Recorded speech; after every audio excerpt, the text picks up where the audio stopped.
Selamat pagi Bapak Ibu semua.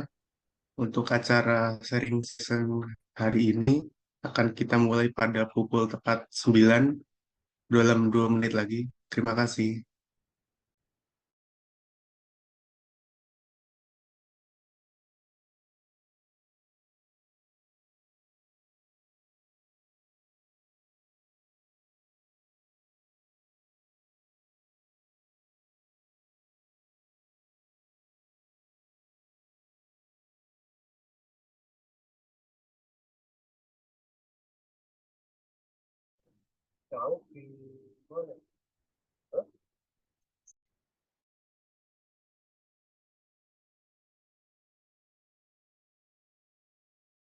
Saya hilang melepuh.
Mohon izin Bapak Ibu karena peserta Zoom kali ini masih sedikit, kita tunggu sampai peserta setidaknya ya.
Baik, acara sharing session pagi hari ini akan kami mulai. Assalamualaikum warahmatullahi wabarakatuh. Salam, Om Swastiastu, Namo Buddhaya, Salam Kebajikan. Selamat pagi dan salam sejahtera bagi kita semua. Puji syukur kehadirat Tuhan Yang Maha Esa atas limpahan dan rahmat dan hidayahnya, kita masih diberi kesempatan untuk hadir pada pagi hari ini yang berbahagia dalam keadaan sehat walafiat. Tak lupa sholawat serta salam kita haturkan kepada Rasulullah Shallallahu Alaihi Wasallam yang telah menuntun kita dari zaman kegelapan menuju jalan yang terang benderang. Yang saya hormati Kepala Pusat Riset Kesejahteraan Sosial, Desa dan Konektivitas, Ibu Dr. Suci Wulandari, SPMM. Yang saya hormati Bapak Arditya Wicaksono, SIP MSI, selaku narasumber dalam sharing session PR KSDK yang ke-11 kali ini dengan tema mengenal analisis berkelanjutan dengan software Nikmat. Serta yang saya hormati seluruh sivitas Pusat Riset Kesejahteraan Sosial, Desa, dan Konektivitas. Sebelum acara pada pagi hari ini dimulai, izinkan saya memperkenalkan diri terlebih dahulu. Akan memandu acara hari ini dari awal hingga akhir. Sebelum acara dilanjutkan, mohon izin mengingatkan kepada Bapak Ibu semua untuk bisa mengisi presensi kehadirannya yang akan dikirimkan melalui room chat Zoom. Terima kasih. Alangkah baiknya, sebelum acara dimulai, mari kita berdoa menurut agama dan kepercayaan masing-masing. Berdoa dipersilahkan.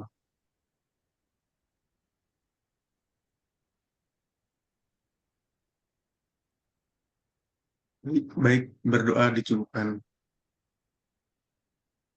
Memasuki agenda selanjutnya yaitu pengantar sharing session yang akan disambut oleh Ibu Suci Andari MSI. Pada Ibu Suci Andari, waktu dan layar dipersilakan.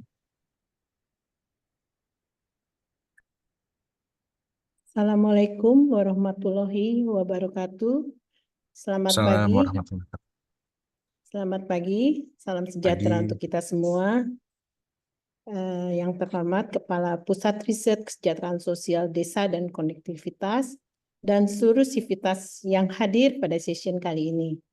Puji syukur kesehadirat Tuhan Yang Maha Esa atas rahmat dan karunia-Nya, kita dapat berkumpul pada hari yang baik ini.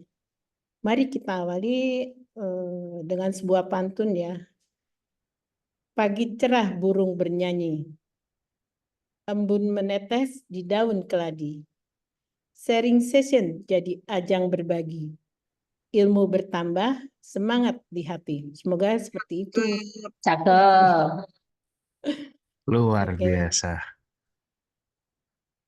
Sharing session hari ini mengambil tema mengenal analisis berkelanjutan dengan software Micmac ya, yang merupakan salah satu metode penting dalam analisis struktur dinamis dan perencanaan strategis.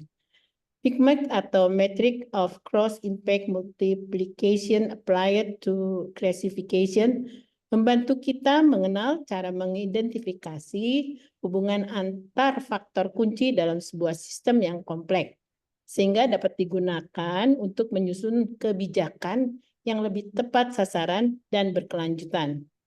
Bagi kita di Pusat Riset Kesejahteraan Sosial, Desa dan Konektivitas, metode ini memiliki potensi besar dalam mengenal cara menganalisis berbagai isu krusial, seperti ketimpangan sosial, konektivitas wilayah, dan pembangunan desa berbasis data. Dengan menggunakan pendekatan ini, kita dapat menghasilkan rekomendasi kebijakan berbasis bukti yang lebih akurat dan mendalam. Saya berharap sesi ini tidak hanya jadi forum untuk mendapatkan wawasan baru saja, tapi juga membuka ruang diskusi yang konstruktif, di mana kita dapat saling berbagi pengalaman dan strategi dalam penerapan MIKMEK pada berbagai konteks riset kita.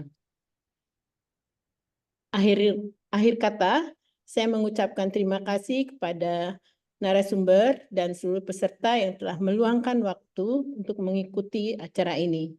Mari kita manfaatkan kesempatan ini dengan sebaik-baiknya. Semoga sharing session kali ini dapat berjalan dengan lancar dan memberikan manfaat yang besar bagi kita semua. Akhir kata, wassalamualaikum warahmatullahi wabarakatuh. Kami kembalikan ke MC. Terima kasih atas kata pengantarnya kepada Ibu Suci Andari. Izin mengingatkan kepada Bapak Ibu sekalian untuk dapat tetap menyalakan kamera selama sharing session ini berlangsung. Agenda selanjutnya yaitu pemaparan materi terkait mengenal analisis berkelanjutan dengan software MIKMEK yang akan disampaikan oleh Bapak Arditya Wicaksono. Pada sesi materi kali ini juga akan dipandu oleh moderator Bapak Bilal As'adanayadi. Adapun akhir dari sesi materi akan ditutup dengan sesi tanya jawab. Kepada Bapak Bilal, waktu dan layar dipersilakan. Oke, terima kasih Mas Ray. Suara saya kedengaran jelas atau enggak ya, Mas Ray dan Bapak Ibu? Jelas. Oke, siap Mas Ardi. Assalamualaikum warahmatullahi wabarakatuh. Selamat pagi. Salam sejahtera untuk kita semua Bapak Ibu. Izinkan saya pagi ini memoderatori diskusi yang bertema mengenal analisis berkelanjutan dengan software MIKMEK. Tadi mungkin sudah dijelaskan secara singkat dan cukup baik oleh Bu Suci ya terkait dengan software MIKMEK itu. Tapi mungkin tambahannya adalah software MIKMEK ini mungkin kalau saya sendiri sih baru mendengar ya, baru mendengar itu pas acara kita di home base yang pada minggu lalu dikasih tahu sama Mas Apit ada nih software namanya MIKMEK untuk analisis berkelanjutan dan sebagainya. Dan pada minggu ini saya dan Bapak Ibu sekalian akan berkesempatan langsung untuk mendengar dan menerima materi dari Mas Apit terkait dengan apa sih software MIKMEK ini dan bagaimana penggunaannya, fundamentalnya seperti apa dan segala macamnya. Dan yang paling penting lagi tadi juga udah disampaikan juga oleh Bu Suci kalau software MIKMEK ini juga mungkin kalau saya googling sedikit-sedikit nanti akan bermanfaat untuk bagaimana kita dalam melakukan perencanaan, misalnya rencana suatu program atau mungkin pengambilan keputusan, dan dalam konteks penelitian mungkin akan membantu kita bagaimana menentukan variabel-variabel yang menjadi faktor kunci dalam suatu isu atau suatu masalah yang kita teliti. Mungkin secara ringkasnya nanti ada diskusi pagi ini dimulai dengan paparan dari Mas Ardit terkait dengan MIKMEK dalam analisis keberlanjutan. Terus mungkin ada ini ya Mas ya, ada sesi prakteknya juga nanti ya, praktek sedikit ya. Boleh. Mungkin karena mungkin waktunya terbatas, mungkin bisa nanti Mas Ardit dulu memperkenalkan, nanti kalau Bapak Ibu tertarik dan wah kira-kira ini kayaknya cocok nih untuk penelitian saya, nanti bisa lanjut gitu ya, lanjut dengan Mas Ardit atau baik secara offline secara langsung di home base Gatsu ataupun secara online nanti Mas Ardit bisa untuk sharing lebih lanjut gitu. Dan mungkin terakhir nanti setelah sesi pemaparan dari Mas Ardit, ada sesi diskusi ya Bapak Ibu ya. Mungkin nanti ada ya hal yang perlu dipertanyakan, hal yang perlu diperjelas lagi dari apa yang sudah disampaikan oleh Mas Ardit seperti itu. Sebelum Mas Ardit menyampaikan materinya, mungkin saya perlu memperkenalkan Mas Ardit terlebih dahulu nih. Mungkin kalau saya sih udah kenal ya Mas Ardit, cuman lebih detailnya Mas Ardit ini lahirnya di Banyuwangi pada 5 April 1984. Sekarang ini sudah menjabat sebagai Ketua Kelris ya, Mas Adi, Ketua Kelris Konektivitas, kelompok riset konektivitas di PRKSDK, menamatkan studi S1-nya di Universitas Airlangga, jurusan Administrasi Negara, studi S2-nya di universitas yang sama, Universitas Airlangga, jurusan Ilmu Sosial pada tahun dan lulus pada tahun 2009. Nah, Mas Ardit ini juga terlibat di berbagai penelitian, kerjasama, terus juga terlibat dalam penulisan jurnal, terus presenter eh, konferensi internasional, dan lain sebagainya.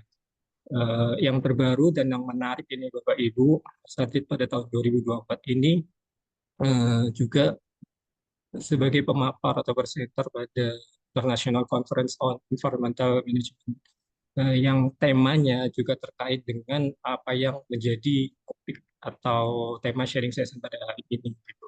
Jadi mungkin nanti Mas Hadi juga akan menyampaikan bagaimana sih penggunaan MICPAC ini, dan nanti juga ternyata bermanfaat untuk menunjang kinerja kita sebagai peneliti seperti itu, Bapak Ibu. Mungkin supaya nggak berlama-lama dan waktunya nggak habis, dipersilakan kepada Mas Ardit waktu dan layarnya untuk memaparkan materi. Monggo Mas Ardit. Baik, terima kasih. Ngapunten Bapak Ibu, apakah suara saya terdengar ya? Jelas Mas Ardit. Oke, baik, terima kasih. Bismillahirrahmanirrahim. Assalamualaikum warahmatullahi wabarakatuh. Terima kasih untuk Ibu Kapus, Bu Suci Wulandari, Pak Badrun Susatyo, yang memperkenankan saya ya, setidaknya bersharing. Pengalaman saya nggak banyak, tapi dalam 2 tahun pengamatan saya, banyak sivitas KSDK yang ranah kajiannya atau ranah risetnya adalah kualitatif. Nah, salah satu manfaat dalam diskusi hari ini bisa jadi tools memperkaya bahan analisis kita bersama, konteks kegiatan riset maupun pengamatan kita sehari-hari. Coba kita tuangkan dalam aplikasi yang namanya MICMAC. Apa itu MICMAC? Untuk lebih jelasnya mungkin akan saya mulai. Tidak ada yang lebih, saya disclaimer dulu, tidak ada yang lebih duluan, saya hanya lebih dulu belajar, lebih tahu konteksnya, selebihnya nanti kita bisa berdiskusi sama-sama, karena pembelajaran yang terbaik adalah pembelajaran via tim kecil, nanti konteks dan variabel dan lain sebagainya kita bisa diskusikan bersama.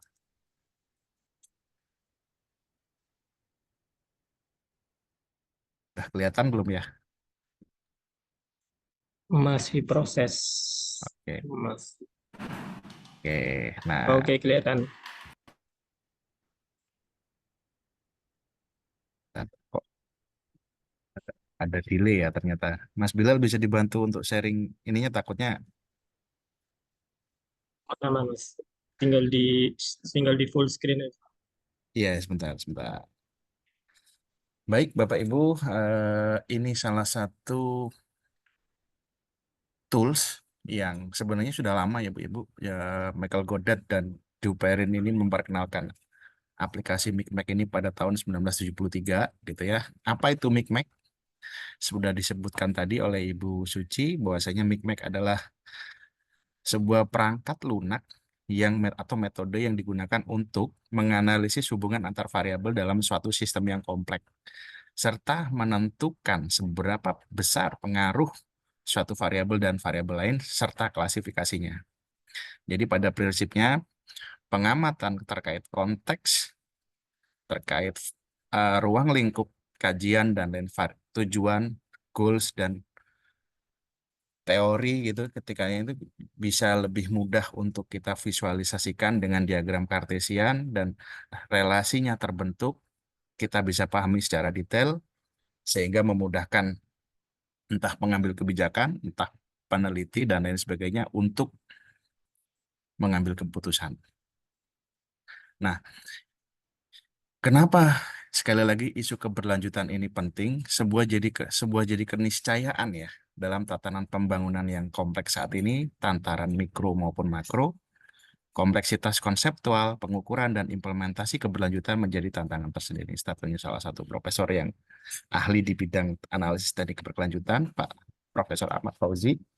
Nah, kalau saya uraikan, ketika kita perspektifnya kualitatif gitu ya, dengan data-data visual di sebelah kiri, itu kita akan lihat bahwasanya tantangan makin ke sini, sebuah pengambil kebijakan ataupun peneliti lah katakanlah, ditantang untuk sustain bagaimana pembangunan berkelanjutan itu bisa tercapture secara baik, isu-isu kecil, isu-isu makro. Nah, di sebelah kanan kami mencatat ada 6 setidaknya. Kenapa sih riset atau policy maker based on riset itu menjadi tantangan tersendiri? Yang pertama dari dunia ini yang berkembang, bahwasanya berbagai masalah besar seperti perubahan iklim, kerusakan lingkungan, dan ketimpangan sosial itu selalu menghantui pemikiran kita. Apakah kalau ini bisa ke-capture fenomena ini atau tidak? Di sisi lain, konteks Indonesia misalnya pengelolaan sumber daya alam yang terbatas memerlukan pendekatan yang bijak agar optimalisasi dan bertanggung jawab, baik untuk nation state atau secara panggung global. Challenge ketiga adalah dampak jangka panjang, di mana riset mengutamakan keberlanjutan. Kenapa ini terjadi? Dari penelitian ke penelitian memastikan bahwa temuan riset tidak hanya memberikan manfaat sementara, tapi juga bisa memberikan kontribusi positif secara jangka panjang ya, long term. Apakah riset satu dengan yang lain dan ini ada membawa manfaat bagi, saya bilang, ekosistem yang kompleks itu tadi. Dan di sisi tantangan keempat, etika tanggung jawab sosial. Riset berkelanjutan memperhatikan aspek sosial, etika, keadilan, kesejahteraan masyarakat, dan penyebaran manfaat secara menyeluruh. Nah, yang kelima, kebutuhan akan inovasi berkelanjutan. Nah, ini saya bilang tadi, riset-riset kita 20-30 tahun lalu, nah, coba diaplikasikan dan mulai banyak para pakar yang menemukan inventory terkait tools, metode, dan lain sebagainya. Ranahnya tetap kualitatif, kuantitatif, dan mixed method, tapi kebutuhan inovasi untuk menjelaskan fenomena, fakta, dan informasi data, dan lain sebagainya yang selalu berkembang seiring berjalannya waktu. Yang terakhir, semakin ke sini karena keadaan yang dihadapi peneliti, dihadapi para pengampu kepentingan tidak kompleks, baik organisasi pemerintah, perusahaan, ataupun masyarakat, mau tidak mau, riset dilakukan untuk mempertimbangkan dan berkelanjutan, melihat tripartit dari kepentingan organisasi, perusahaan, dan yang saya sebutkan tadi.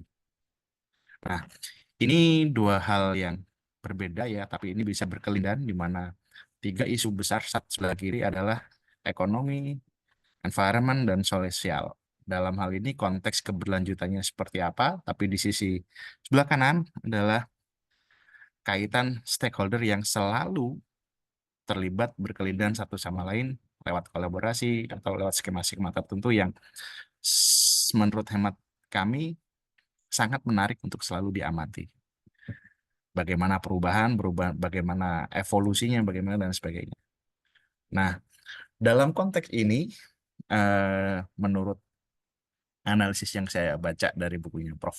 Ahmad Fauzi tadi, untuk melihat analisis secara berkelanjutan, ada beberapa tools yang bisa kita pakai. Nah, pada kesempatan pagi hari ini, kita baru belajar terkait micmac. Nah, kita akan mendefinisikan apa itu micmac, faktor atau variabel. Nah, micmac ya Bapak Ibu, bukan maktornya. Maktor lain lagi. Nah, yang kedua adalah diagnosis, bagaimana juga merancang diagnosis keberlanjutan. Yang ketiga adalah bagaimana kita melihat sustainable performance-nya. Yang keempat, bisa jadi strategi berkelanjutan. Nah, ini yang yang selanjutnya adalah analisis dinamik. Ini yang pernah disampaikan Prof. Tita ya, dengan aplikasi Vensim dan Gaps. Nah, yang terakhir adalah analisis ketidakpastian. Dari sini, para pengambil kebijakan maupun researcher dan lain sebagainya coba membandingkan kualitatif kuantitatif data yang mereka amati mungkin bertahun-tahun setidaknya sehingga menjadi informasi baru, relevan dan komprehensif tentunya seiring berjalannya waktu. Nah, pada kesempatan pagi hari ini kita fokus ke Micmac. Salah satu tools yang akan kita panjang lebar dan akan kita coba latihan di pagi hari ini. Nah, dikembangkan pertama kali oleh Duperin dan Michael Godet pada tahun 1973. Sudah lama sebenarnya itu software ini digunakan. Kenapa? Karena adanya keinginan untuk membuat peringkat sebuah elemen suatu sistem secara sistematis. Micmac sudah disebut tadi, Metric of Cross Impact Multiplication Applied Classification. Michael Godet pada tahun 1994 memperkenalkan teknik Micmac sebagai bagian strategi foreign foresight untuk fokus pada analisis skenario pembangunan berkelanjutan. Nah, lebih detail lagi bagaimana aplikasinya. Yang pertama yang wajib dilakukan adalah merumuskan masalah. Rumusan masalahnya apa? Identifikasi variabelnya dan menentukan tujuan. Langkah kedua, melakukan ini yang paling krusial, melakukan pembobotan variabel pada metrik. Nanti akan kita coba. Yang kedua adalah melakukan pemetaan variabel. Dan yang ketiga, melihat hasil dalam relasi Kartesian dan mencari keterikatan antar variabel dan klasifikasinya. Nah, manfaat dari analisis Micmac ini sendiri yaitu mengidentifikasi, memetakan setidaknya ada 4 variabel yang krusial, yakni influence variabel atau driven pendorong, ada variabel relay, ada variabel dependent dan autonomous. Itu yang pertama. Yang kedua, mendeskripsikan tentang relasi variabel dalam sebuah sistem. Analisis berkelanjutan dapat membantu Anda untuk melihat variabel kunci dan pengaruh-pengaruhnya. Variabel kunci itu seperti apa? Variabel yang kalau dia bisa dipetakan dalam suatu hubungan relasi sebab akibat, dia adalah memiliki key faktor yang tidak dimiliki oleh variabel-variabel yang lain. Dan yang ketiga adalah membentukkan variabel hubungan antar variabel. Bisa dipergambarkan antara apakah hubungan variabel A dan B itu memiliki relatif yang weak, strong, atau strong, sangat kuat. Sehingga aspek keunggulan kompetitif bisa kita capture, bisa kita dapatkan sehingga dapat memberikan wawasan yang berharga. Dalam konteks ini, saya bisa katakan, Bapak Ibu dalam konteks riset tertentu misalnya setelah pasti akan memahami konteks yang dihadapi, entah itu relasi antara variabel atau komponen teori-teori yang sudah kita rumpun dan bagaimana kenyataan yang kita amati, tapi bagaimana itu nanti kita menjadi sebuah relasi yang ada 4 kategori dan bagaimana pertaliannya strong dan seterusnya, dan itu bisa kita amati lewat aplikasi ini. Nah, bagaimana Micmac bekerja? Pertama, karena ini base-nya adalah kualitatif ya, Micmac mengumpulkan data berbagai sumber termasuk database, file log, platform, dan lain sebagainya. Pada prinsipnya, data diperoleh dari mekanisme misalnya FGD dan lain sebagainya, wawancara atau sebagainya, nanti itu akan Bapak Ibu klasifikasi berdasarkan parameter-parameter variabelnya itu sendiri. Habis itu dilakukan penilaian atau pemeriksaan data. Di sini membuat format bahwasanya data yang mulai ditabulasikan itu relasinya antara variabel A dengan B dan B dengan A. Jadi A dengan B dan B dengan A terhadap tujuan tertentu, itu tentu penilaiannya juga berbeda. Nah, ini yang dimaksud pembersihan. Dan Bapak Ibu harus memahami Adit butuh Mr. A karena X, tapi Mr. A tidak membutuhkan nasi black. Relasi-relasi variabel semacam itu harus clear dalam tujuan-tujuan tertentu, sehingga dari situ nanti bisa dianalisis, bisa divisualisasikan, sehingga ditarik ke sebuah konklusi bagaimana konteks dalam kajian tertentu itu bisa memberikan sebuah gambaran skenario. Nah, ini contoh salah satu nanti kita belajar case-nya ya. Setidaknya ada 4 variabel. Ada variabel kiri atas itu disebut dengan influential variable, yaitu variabel yang memiliki pengaruh tertinggi dan ketergantungan rendah. Variabel yang kedua adalah relate variable, yaitu variabel yang memiliki pengaruh tinggi dan ketergantungan tinggi terhadap variabel yang lainnya. Ini yang di kanan atas. Kalau yang kiri bawah adalah kanan bawah adalah dependent variable, memiliki pengaruh yang rendah dan tingkat ketergantungan tinggi terhadap variabel yang lain. Dan autonomous adalah di kiri bawah adalah variabel yang memiliki pengaruh rendah dan ketergantungan terhadap variabel lain. Ini disebutnya kalau yang sudah expert langsung di skip, tidak ada di sini. Nah, tentang micmac, ya kembali lagi ini salah satu fitur yang mulai dari pengujian dan lain sebagainya nanti ada nilainya dan itu bisa diklasifikasi secara stabil gitu ya Bapak Ibu. Dari itu mungkin kita skip dulu. Nah, ini beberapa pengalaman gitu ya yang sudah terbit maupun on proses ongoing yang pernah saya katakanlah yang pernah saya analisis meskipun itu punya orang lain gitu. Nah, ini yang sudah pernah terbit di berbagai jurnal, proceeding, dan lain sebagainya. Jadi, sangat terbuka kontekstual penelitian ataupun hal-hal yang Bapak Ibu amati selama ini untuk kita visualisasikan dengan software ini. Untuk selanjutnya, bisa kita lewat sharing session ya. Kita selesaikan di ini, kita akan buka bersama-sama variabel aplikasinya. Kira-kira gitu ya Mas Bilal ya. Halo. Halo, iya Mas lanjut. Lanjut sesi Bisa. praktik berarti ya langsung ya. Iya. Oke. Ini mau dicontohin dulu atau Civitas perlu download aplikasinya Mas? Eh, Silahkan, aplikasi sudah saya tautkan di Mbak Resti dan Mbak Restinya sudah nge-sharing ya. Itu ada micmac, Oke. sudah bisa Ada di kolom di-download. chat ya. Semoga tidak ada kesulitan dalam Install. menginstalnya karena aplikasinya memang sangat mudah.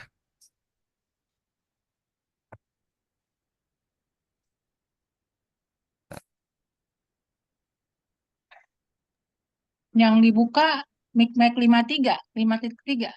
Iya, adanya itu, Bu. Nah, Oke, ini tampilan dasarnya. Kira-kira kalau sudah diinstal terus Ibu buka langsung, tidak ini ya, Bu, nggak sulit kok.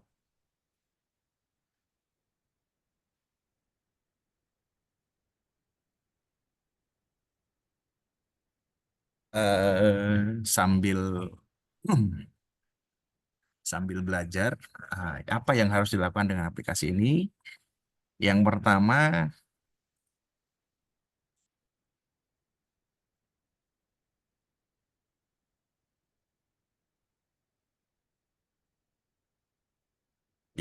kita harus menentukan variabel dari mana. Nah, ini adalah penugasan yang saya dapat di KSDK terbaru terkait riset terkait bagaimana korporasi petani itu bisa meningkatkan kesejahteraan. Ini diampu oleh Bu Suci Kurnia Suci. Kebetulan saya dan tim ada di ini kelihatan jelas ya Bapak Ibu ya. Halo. Jelas Mas Ardit. Jadi ada 8 variabel di sini. Variabelnya apa saja? Nah, dalam penugasan tersebut kami disuruh untuk mendeskripsikan katakanlah sebuah fenomena, apa ada kebijakan upland untuk korporasi petani di Sumeneb. Nah, terus ada kelompok taninya juga. Kebijakan ini menyisir petani-petani dengan komoditas tertentu di dataran tinggi yang saya dapat. Nah, di situ, setelah saya baca, memang ada sedikit berbeda dan bergeser. Saya ingin membuktikan bahwasanya penelitian ini bisa digunakan untuk apapun, untuk tujuan apapun, selama variabel dan goals dan tujuannya itu relate. Nah, berdasarkan literatur review yang saya lakukan terkait korporasi, sejarah korporasi petani di dunia, dan di Indonesia dan merujuk pada literatur yang beberapa yang sudah saya baca, belasan yang saya baca, ternyata kami menangkap dalam konteks korporasi petani di Sumeneb, katakanlah seperti itu, ada 8 variabel. Variabelnya dari mana?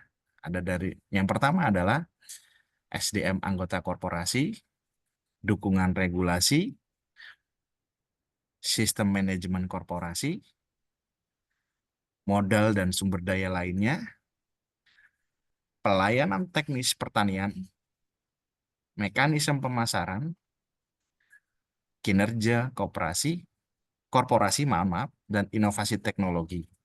Nah, kenapa seperti ini? Nah, kami mendeskripsikannya seperti ini Bapak Ibu. Kalau itu salah satu variabelnya diklik adalah SDM korporasi. Ini anggota korporasinya siapa, short labelnya ini, deskripsinya adalah kemampuan yang dimiliki anggota korporasi yang merata baik pengurus maupun anggota. Dalam konteks ini, saya mau ceritakan kenapa ini terjadi. Nah, dalam korporasi petani itu diharapkan korporasi petani mampu menjadi katakanlah organisasi ataupun yang menaungi para petani-petani. Dalam konteks ini petani bawang di Sumeneb, utamanya yang berafiliasi di situ. Nah, di sini memang tergambar kenapa SDM ternyata memiliki karakteristik tingkat pendidikannya yang beragam, terus usianya juga sangat beragam, dan dinominasi ada golongan tua, katakanlah seperti dari segi umur, mohon maaf, dan tingkat pendidikannya juga beragam. Kira-kira seperti itu. Untuk penjelasannya seperti itu. Nah, lanjut misalnya di dukungan regulasi. Ini juga kita diskusikan. Nah, long labelnya adalah dukungan regulasi dan short labelnya adalah regulasi.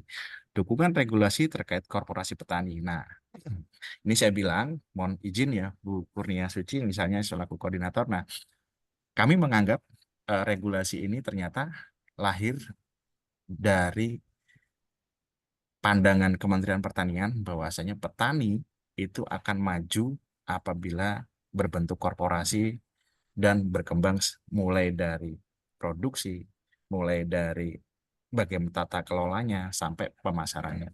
Kira-kira seperti itu yang untuk sederhananya bisa disimpulkan seperti itu. Nah, dari sini ternyata regulasinya memang sudah diatur oleh Kementerian Pertanian. Nah, ini contoh juga untuk misalnya sistem manajemen korporasi. Nah, bagaimana sistem manajemen korporasinya untuk di Permata Indah Baru itu sudah berbentuk PT atau koperasi dan sebagainya, dan mereka sudah memiliki sistem manajerial pembagian tugas antara orang per orang unit itu sudah ada, dan pola manajerialnya sudah kelihatan mana yang ngurusin produksi, mana yang ngurusin tata kelola, dan mana yang ngurusin pemasaran misalnya, dan sampai bagian bagaimana yang mencarikan kredit misalnya. Seperti itu yang kita amatin. Nah, ini juga modal sumber daya lainnya. Nah, penjelasannya juga sama, Bapak Ibu bisa diikutin. Nah, pada intinya dari 8 ini akan kita nilai. Katakanlah kalau Bapak Ibu sudah memberikan long label, short label, dan deskripsinya seperti itu. Nah, kita lanjut melakukan apa istilahnya kalkulasi parameter. Nah, di sini kelihatan nggak ya? Takutnya tertinggal nah, di calculation of parameter ini direkomendasikan untuk percobaan yang stabil itu ada 2. Kita okekan saja. Nah, ini fase krusial Bapak Ibu. Pengisian. Nanti kalau ada yang saya terlalu cepat atau apa, nanti saya akan sharing ke kelompok-kelompok kecil, karena biasa itu saya lakukan gitu ya. Nanti ini untuk menerangkan secara umum dulu apa saja yang harus dilakukan dan lain sebagainya. Nah, pada kesempatan hari ini, misalnya dari kaitan variabel SDM itu harus dikaitkan dengan variabel yang lain dan dinilai 0, 1, 2, dan 3 dalam konteks untuk kesejahteraan petani tadi goals-nya, dan itu nilainya, nilai numerik di sini, kalau variabel SDM dengan variabel SDM tadi kan otomatis nol ya Bapak Ibu. Jadi kalau variabel SDM dengan regulasi kaitannya untuk kesejahteraan, peningkatan kesejahteraan petani, misalnya itu Bapak Ibu bisa membacanya seperti itu. Ini Bapak Ibu isi. Nah, bagaimana mengisinya?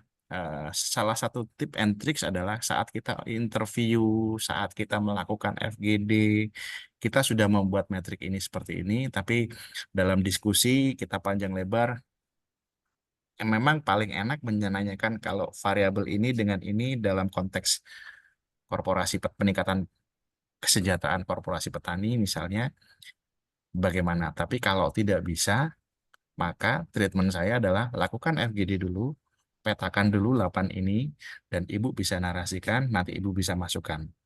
Jadi tools ini si peneliti ataupun si pelaku harus memahami konteks dan teks dalam pengambilan data kualitatif tadi. Baru nanti dikalkulasikan di sini, sehingga analisisnya akan langsung bisa dilakukan secara automatically. Nah, catatan Bapak Ibu, nah ini menjadi fase krusial, yaitu tadi Bapak Ibu. Nah, makanya saya bilang tadi setiap pengenalan aplikasi ini ada tim kecil, ada yang membantu untuk mereview. Mereview dalam artian konteks ini udah benar atau tidak dan lain sebagainya. Ini yang sangat krusial dan ini bisa membantu apabila kita dalam konteks makro kita untuk menggunakan analisis yang lain. Kalau dalam konteks analisis berkelanjutan, ini yang menjadi kunci untuk melakukan tersebut. Nah, dari sini ketika misalnya balik SDM dengan SDM 0, terus SDM dengan regulasi, SDM dengan manajemen, terus SDM dengan modal, terkait dengan itu kita isi dan nggak perlu ragu Bapak Ibu, sesuaikan dengan apa yang ada yang terjadi, sehingga itu bisa kalau ragu, ketakutannya adalah hasil analisis dan olah datanya tidak optimal. Itu Bapak Ibu.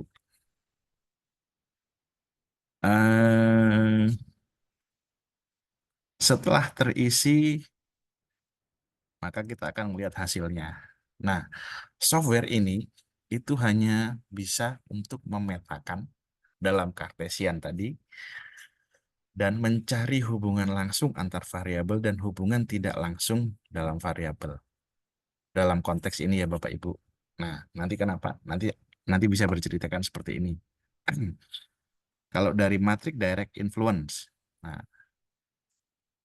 apabila pengisiannya mendekati real, katakanlah senyatanya kenyataan di lapangan, maka hal-hal penilaian-penilaian yang kita lakukan tadi bisa dicek dalam tengah ini. Ini field rate.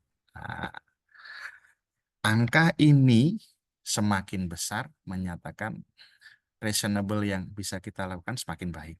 Biasanya kalau mendekati 80 dan kalau 70 ke bawah itu dirasa kurang naik. Bagaimana ini penjelasannya ada di buku warna hijau tadi ya Bapak Ibu. Nah, makanya kalau di atas 75 atau 80 sudah mendekati Pak.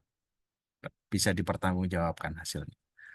Terus metric sum untuk jumlah baris dan kolom sudah terakumulasi juga.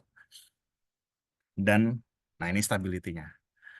Itinerary-nya tadi di proses kalkulasi ada 2 kali dan ini wajib nilainya 100 kali, 100%. 2 kali percobaan ini menyatakan apa yang kita lakukan mendekati sempurna. Katakanlah seperti itu ya. Kalau ini nggak nyampe 100 berarti ada something. Nah, latihan mengulang dalam tim kecil membantu kita untuk mendeklarasi ini bahwasanya proses-proses ilmiah yang kita lakukan itu sudah sesuai koridor dan tidak melenceng dari apa yang sudah diharapkan. Nah, kita lihat direct map-nya. Nah, kelihatan gitu Bapak Ibu, ini saya buat long label. Ternyata dalam konteks upland di Sumeneb, mungkin kalau ada Mas Eko bisa dikoreksi. Nah, variabel yang utama, katakan lagi variabelnya itu adalah mekanisasi pemasaran. Ini aku bilang market gitu ya. Nah, terus ada, kalau nggak salah ada 3 variabel relate, yaitu SDM korporasi, anggota korporasi, modal sumber daya lainnya, dan inovasi iptek. Dan 4 variabel yang sifatnya dependent, yang memiliki ketergantungan sangat tinggi. Nah, kenapa? Nah, ilustrasi dari, saya bisa mengilustrasikan seperti ini. Ternyata setelah kami dalami pertumbuhan ataupun implementasi, katakanlah pelaksanaan program Upland di Sumeneb, dari satu kecamatan yang namanya Kecamatan Rubaru itu, kelompok tani yang tergabung dalam korporasi itu menilai atau katakanlah memberikan adjustment gitu ya. Mereka membutuhkan pasar yang jelas apabila komoditas bawang itu dilakukan di Sumeneb. Nah,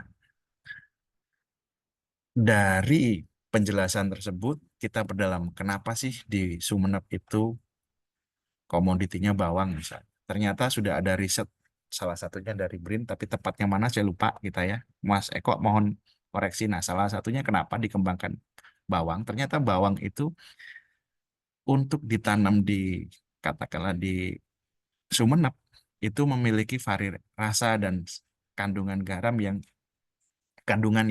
unik, dan sehingga rasanya itu lebih wangi kalau menurut secara subjektif dari responden ya yang ada di informan yang kita lakukan. Nah, dari situ mereka tertarik, tetapi momen apa istilahnya? Bagaimana kepastian market dari potensi tanaman bawang ini? Nah, ada 3 variabel relate gitu ya, katakanlah di sini. Kenapa ini bisa terjadi? Pertama, ternyata dari SDM. Secara faktual, kami menyadarin, dan ini hampir sama ya, ibaratnya di seluruh Indonesia, proporsi usia dan tingkat pendidikan petani di Indonesia untuk generasi muda dengan pendidikan yang cukup, saya bilang itu relatif kurang. Kebanyakan adalah generasi-generasi yang ya sudah bilang, mohon izin, saya bilang sudah usia 50-60 ke atas, dan ketika ada isu korporasi, ini menjadi tantangan sangat besar. Jadi ketika tantangan besar semacam ini, hingga membuat mereka juga tertantang, apakah bisa melakukan apa yang jelasnya seperti itu. Nah, yang kedua, faktor modal. Sejak awal, karena saya pernah membantu BPN menyalurkan katakanlah sertifikasi pro PTSL di Brebes, dan mayoritas penerimanya adalah petani bawang ya. Saya coba melihat nah dari kenyataan sebelumnya di lokasi Brebes, saya pernah mendapati ternyata bertani bawang itu membutuhkan modal yang besar. Butuh perawatan ekstra dan lain sebagainya. Nah, ini menjadi challenging tersendiri untuk kasus Sumeneb. Kenapa? Pertama, ini tanaman musiman, tidak sepanjang tahun, hanya ada 2 musim, dan itu hanya dilakukan di musim penghujan. Dengan relatif banyak, hanya 2 kali dalam 6 bulan. Nah, yang selanjutnya, bagaimana konteks Sumeneb, saya menanyakan ada hal-hal lain yang menyebabkan misalnya modal ini, ada faktor lain, misalnya ternyata petani pernah dirugikan oleh oknum perbankan terkait kredit fiktif yang merugikan petani. Sehingga ini juga jadi menghambat atau relate ketergantungan. Yang terakhir, yang paling besar adalah proses alih tenaga lah ya, alih keahlian dari petani yang konvensional menggunakan teknologi. Dan ini karena faktor usia, pendidikan, ini menjadi hal yang krusial untuk challenge oleh petani setempat. Nah, untuk kinerja korporasi, dukungan dan lain sebagainya, nah karena persoalan ini, nah pengurus korporasi itu ya setidaknya mulai merasakan gap, merasakan kesulitan bahwasanya untuk korporasi seperti itu. Nah, kira-kira ilustrasinya semacam itu ya Bapak Ibu. Nah, bagaimana melihat direct grab-nya? Nah, ini membacanya adalah antar variabel yang memiliki garis warna merah itu memiliki, kita mulai dari merah dulu, membagi pengaruh yang sangat kuat antar variabelnya. Dan relatif strong untuk warna biru yang tebal, terus ada biru yang tipis itu moderat, weak influence itu yang agak kehitaman, dan weakest influence yang titik-titik-titik. Nah, ini untuk mengkalkulasikan berarti kalau dalam konteks ini saya melihat ada dua hal. Yang pertama inovasi iptek dan modal ya, modal. Ini yang banyak memiliki relasi yang sangat tinggi dibanding variabel yang lain. Nah, dalam membacanya ini model dan bentuknya bisa macam-macam Bapak Ibu, tapi pada prinsipnya ini ditarik kemana bisa, tapi bentuknya ya nanti semacam ini. Nah, prosentasinya wajib di angka 100%. Nah, ini kan udah berbeda lagi ya Bapak Ibu. Jadi tetap, tapi yang paling krusial adalah inovasi iptek dan modal yang paling ini. Nah, ini yang menjadi menarik, nanti Bapak Ibu bisa ilustrasikan seperti gambaran saya di atas. Nah, bagaimana dengan ini pengaruh langsung, bagaimana pengaruh tidak langsungnya? Di sini ada MEI, metrik indirect, sama. Ini kalkulasinya. Terus setelah berapa kali percobaan, intinya seperti itu ya Bapak Ibu. Nah, apakah ada perbedaan? Tidak ya Bapak Ibu. Ternyata secara langsung maupun tidak, apa yang dilakukan hampir sama. Jadi mekanisme pemasaran dan lain sebagainya. Nah, tapi dalam indirectnya, nah ada perbedaan Bapak Ibu. Nah, perbedaan ini letaknya di mana? Yang paling krusial adalah di pengisian variabel tadi. Jadi kuncinya adalah dari sini ada pengaruh yang signifikan antara modal dan inovasi iptek.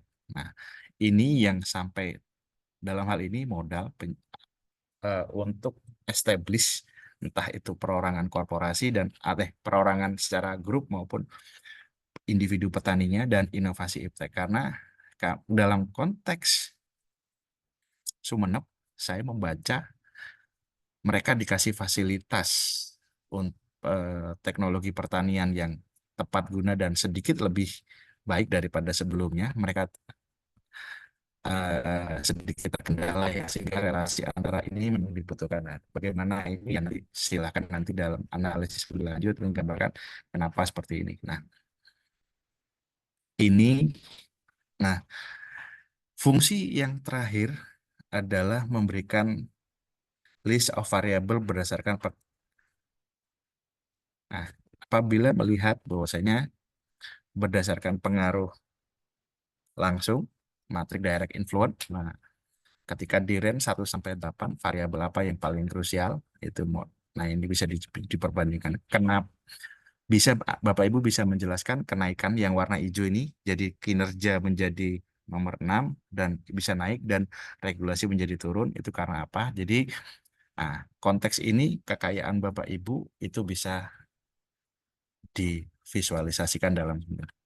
Nah, kalau berdasarkan dependennya adakah perubahan? Nah, saya rasa tidak, tetap sama ya Bu, inovasi iptek tetap nomor 1. Nah, ini kalau yang secara langsung yang berpengaruh adalah modal, terus yang dependen adalah iptek. Itu. Mungkin itu ya nanti yang bisa saya diskusikan. Nanti kita diskusi tahap ini. Eh, Jangan khawatir kalau Pak, saya nggak bisa makainya, saya nggak bisa ininya. Nggak. Nah, yang terpenting, eh, Alhamdulillah Bu, saya sudah pernah lah bantu teman-teman beberapa aktivitas lain di entah KSDK maupun di luar, untuk sampai bisa memvisualisasikan dan memberikan narasi ya yang lebih menarik, dan beberapa sudah bisa publish, dan itu bisa membahas. Semoga sharing session ini bisa membantu. Kurang lebihnya, bila taufik walhidayah. Assalamualaikum warahmatullahi wabarakatuh. Waalaikumsalam. Jadi Ada terima kesulitan kasih. instalasinya Bapak Ibu? Iya Bapak Ibu, mungkin ada Muter-muter yang lama bukanya. Belum bisa dibuka. Bisa. Oke, Hmm. oke.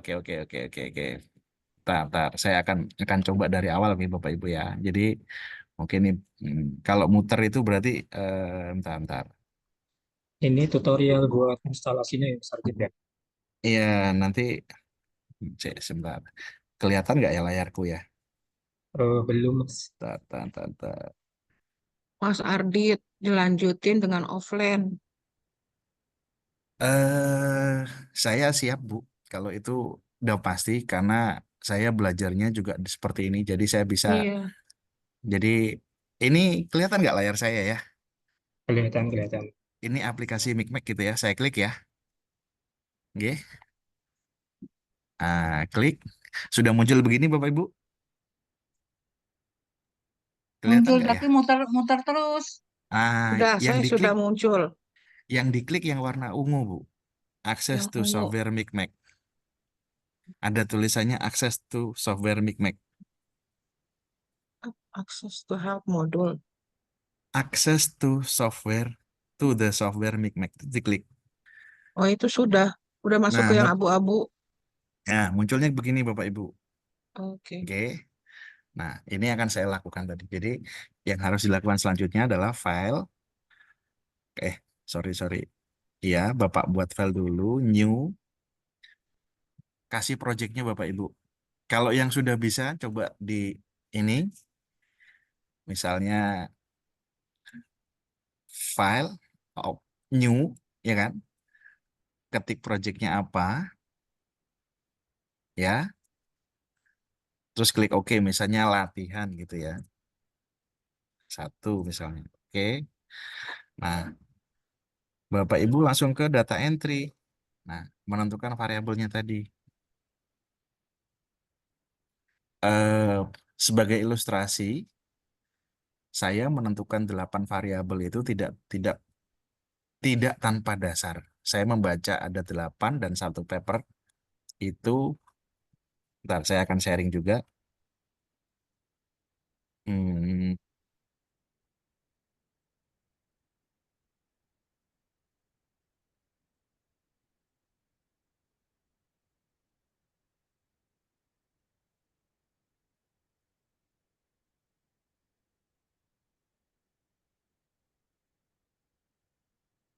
bentar ya.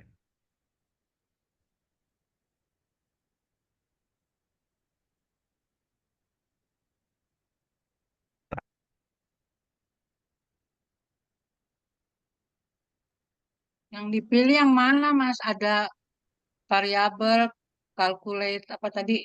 Ya, Ibu akan buat entry data dulu buat variabel. Jadi saya katakanlah seperti itu, menyusun variabel tadi itu pasti berdasarkan base. Nah, ini yang base ini salah satu orang India menulis di Scopus, dia menyentuhkan bahwasanya salah satu service provider keberhasilan korporasi petani itu ini variabelnya. Saya coba dan saya baca atau saya compile.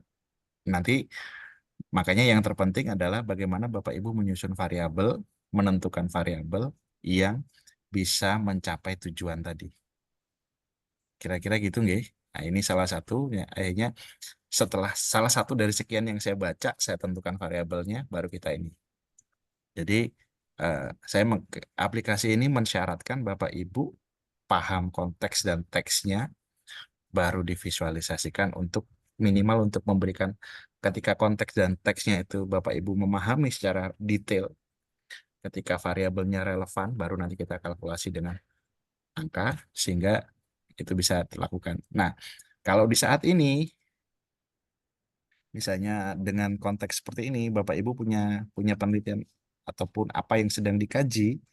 Nah, saya memantik di dalam diskusi pagi ini dengan isu upline. Nah, di upline itu kan ada 9 tim, ada 20-an orang lebih. Nah, ini nukilan yang saya lakukan dengan Mas Eko. Nah, kita diskusi, oh yang terkena. Nah, untuk konteks ibu bapak sini, yang nggak akan pernah bisa dilakukan. Makanya bapak harus menentukan tadi kenapa dan lain sebagainya. Konteks apa yang bapak ibu sudah lakukan saat ini, terus tentukan variabelnya, dasar penentukan variabelnya apa, itu juga bisa dilakukan, dan baru nanti kelihatan hasilnya. Semoga nggak bingung ya Bapak Ibu, atau masih bingung kah? Mungkin sesi prakteknya nanti bisa dilanjut di offline mungkin yang bisa dilihat. Iya, Kalau nanti kan siap. ada instalasi dan macam-macam gitu ya, Mas Ardit. Ya, Atau mungkin langsung aja Bapak Ibu ada yang ada yang mau apa ditanyakan atau seperti apa Bapak Ibu? didiskusikan. Mungkin saya merangkum sedikit tadi yang mengingatkan kembali tadi apa yang disampaikan oleh Mas Ardit. Sudah cukup sangat lengkap ya, maksudnya dari mulai apa sih kegunaan Micmac, dari dasar-dasarnya itu seperti apa. Terus tadi juga disinggung terkait dengan pembangunan inklusif ya, terutama terkait dengan sosial, ekonomi, lingkungan, bahwa pembangunan itu bukan hanya terkonsentrasi pada manusia saja. Makanya penentuan-penentuan variabel dalam proses perencanaan, dalam proses pengambilan keputusan itu harus mempertimbangkan konsep-konsep itu tadi, ya konsep terkait dengan sosial, ekonomi, lingkungan dan lain sebagainya itu. Juga tadi yang disampaikan Mas Adi juga bahwa Micmac ini sebenarnya aplikasi yang sudah cukup lama dibentuk sejak tahun 1973, dan keunggulan Micmac sendiri tadi sudah disampaikan Mas Adi itu di bagian visualisasinya. Jadi dengan visualisasi ini mungkin nanti akan, kalau saya sih mikirnya sebagai daya jual ya, maksudnya daya jual kita untuk di publikasi internasional dan lain sebagainya, dan juga untuk memudahkan kita dalam memvisualisasikan peta variabel misalnya tadi.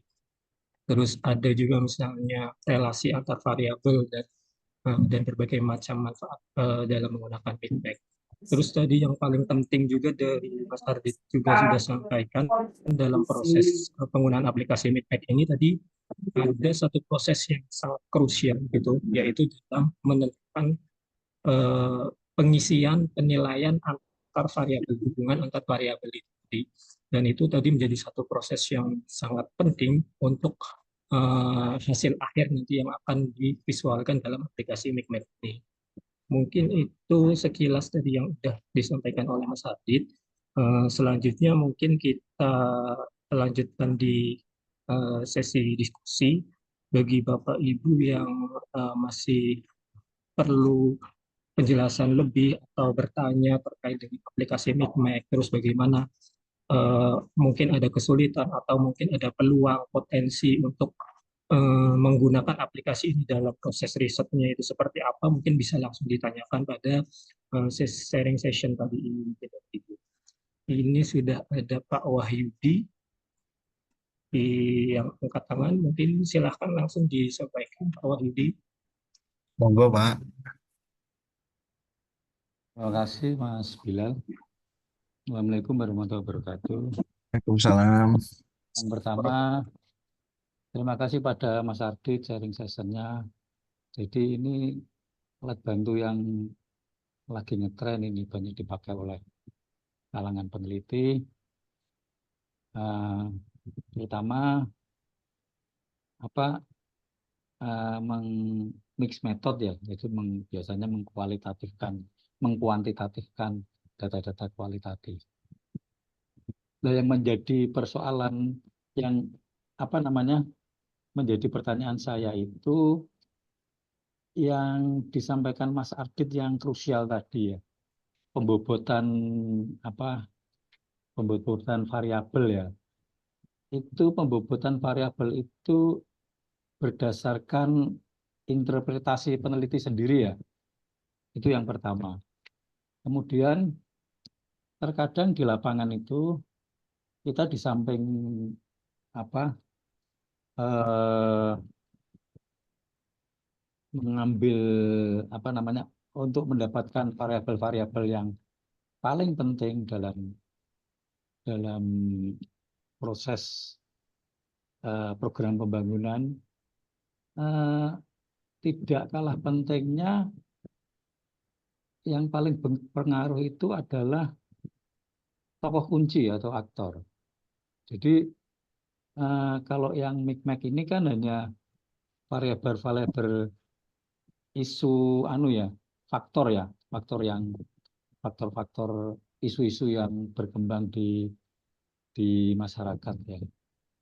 Nah, padahal untuk mencapai keberhasilan program pembangunan itu yang terpenting kayaknya pengaruh saling mempengaruhi itu antar aktor kunci di lapangan gitu. Nah, apakah bisa faktor-faktor isu itu bisa dikombinasikan dengan akunnya, jadi aktor kuncinya. Nah, saya kira mungkin dua pertanyaan itu Mas Ardit untuk pencerahannya. Terima kasih. Assalamualaikum warahmatullahi wabarakatuh. Oke, siap. Waalaikumsalam. Terima Mungkin kasih. langsung dijawab aja ya Ya, Mas Ardit ya. langsung tak jawab ya. Baik Pak Wahidi dari Semarang ya. Benar ya, Pak dari Semarang kan kalau nggak salah ya. Iya, betul. Iya, betul, Mas. Jadi gini Pak, dalam konteks kalau di PowerPoint tadi kan ada struktur ya, ada bagaimana sih analisis berkelanjutan. Paling kiri saya tadi nyebutin adalah variabel dan aktor. Kalau Bapak Ibu nanti lancar, insya Allah lah saya bantu Bu. Jangankan gini, timnya saya cerita ya, timnya Bu Herma aja di luar PR KSDK saya bantu dan itu insya Allah nunggu publish. Nah, jadi memang saya memsyaratkan tim kecil, tema apapun kita diskusi bareng, nanti toolsnya itu. Nah, untuk pagi ini kita memang ngomongin variabel Pak. Jadi aplikasinya adalah MICMAC. Kalau Bapak nanti ngomongin aktor, nanti bisa saya tunjukkan. Aplikasi ini bisa dikombin dengan aplikasi lain sejenis, misalnya Maktor, itu untuk mengetahui stakeholder juga, Pak. Penggunaannya sama, tapi nanti cara menilai dan lain sebagainya juga relatif sama, tapi tampilannya berbeda, Pak. Nah, ini membuat yang terpenting saya memahami selama saya tergabung di KSDK, Bapak-bapak dan Ibu-ibu semua, itu bisa membuat narasi panjang asbabun nuzulnya ya, kenapa seperti ini dan lain sebagainya, terus ditopang dengan literatur review yang komprehensif. Nah, nah, aplikasi ini anggaplah untuk membuat relasi itu semakin menarik ya. Nah, itu nanti kalau yang Bapak bilang untuk variabel aktor itu ada sendiri Pak namanya Pak. Nanti saya sih berharap kalau ini nanti semuanya lancar, Bapak Ibu bisa memaknai, setidaknya merangkai variabel, nanti merangkai aktornya juga pasti pasti bisa. Dan saya yakin kok saya bisa Bapak Ibu ya tinggal karena memang mungkin izin ya, mungkin karena belum terbiasa gitu aja. Nanti ada paper yang sudah terbit, yang akan terbit katanya. Saya, Mas Purnama, Mas Gustaf dan Pak Lukman yang disebut Mas Bilal tadi. Hanya menjelaskan narasi, tapi kontekstualnya memang pakai ini, tapi saya tidak menggabungkan aktornya, tapi cuma variabel aja bisa. Jadi jangan khawatir Pak, nanti ada lagi untuk aplikasi Makter itu untuk stakeholder Pak. Nanti akan saya sharing juga. Iya, terima kasih Mas Adit. Oke. Monggo, yang lain Bapak Ibu. Oke, menarik ya Mas Ardit. Ternyata ada aplikasi lain selain MICMAC, ada Maktor. Nanti mungkin sharing session selanjutnya bisa disampaikan di Ustaz ya. Tapi nanti kalau ada kesempatan ya Bapak Ibu yang lain mungkin ada pertanyaan atau cerita atau potensi untuk bisa dikolaborasikan risetnya dengan aplikasi yang Mas Ardit dalami ini yaitu Mac. Oh Bisa ya, saya langsung. sebentar. Ngerespon satu yang lupa dari intervensi tadi atau interpretasi peneliti. Oh iya, Jadi intervensi Bapak peneliti. Ibu supaya nggak keliru, jadi Bapak Ibu kan melakukan penelitian kualitatif misalnya bisa pakai instrumen in-depth interview atau melakukan FGD. Nah, yang harus dipahami adalah konteks MIKMEK dan Maktor ini, katakanlah MIKMEK ini adalah konteks itu Bapak pahami dan orang yang Bapak ajak bicara atau dijadikan informan itu adalah informan kunci yang membantu Bapak untuk menarik sebuah, anggaplah hipotesis ataupun oh ini seperti ini gambarannya. Nah, setidaknya itu sehingga dalam proses interpretasi angka tadi Bapak Ibu tidak terjebak. Itu penilaian subjektivitas peneliti. Jadi saya mengilustrasikan begini. Saat saya dapat CSRI dengan Pak Lukman terkait jalan berbayar di Indonesia yang ada di Jakarta, yang secara perangkat Jakarta mampu, tapi sampai detik ini tidak mau menetapkan karena aspek politik. Kami mewawancarai seluruh anggota DPR, katakanlah mayoritas fraksi, ada dinas perhubungan, ada Gojek, ada Bluebird, ada masyarakat transportasi Indonesia. Nah, kita capture semua, kita tanya kenapa jalan berbayar, kenapa dan lain sebagainya, kita tarik kesimpulan. Akhirnya ya kesulitannya memang di regulasinya tidak ada yang berani pasang badan untuk menetapkan itu, dan itu tergambar nanti akan saya tampilkan sederhana aja. Cuman itu saya rasa itu nggih Pak Wahyudi nggih. Oke, Bapak Ibu yang lain mungkin ada yang ingin berdiskusi terkait di aplikasi Mac ini. Tapi mungkin sambil menunggu Bapak Ibu yang lain, Mas Abdid, saya boleh ikut nanya nggak? Mungkin ikut Boleh, sedikit ini ya, ikut nyambung dari yang disampaikan oleh Pak Wahyudi tadi, bahwa tadi udah disampaikan juga dalam proses penentuan variabel itu kan didasarkan atas studi literatur gitu ya Mas Abdid ya.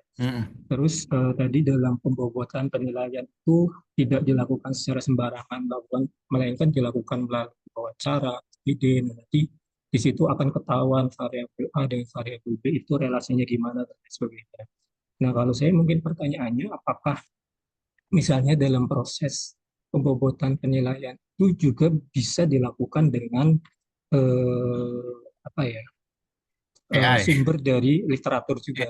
Maksudnya ketika kita misalnya kita ngumpulin 10 literatur, oh ternyata variabel A dengan variabel B itu sangat berpengaruh kuat berdasarkan penelitian A, terus variabel B dengan variabel C berpengaruh rendah berdasarkan penelitian C dan sebagainya macamnya gitu. Artinya nggak perlu turun lapangan gitu dalam melakukan pembobotan. Apakah itu diperbolehkan atau tidak, Mas Ardi? Gitu.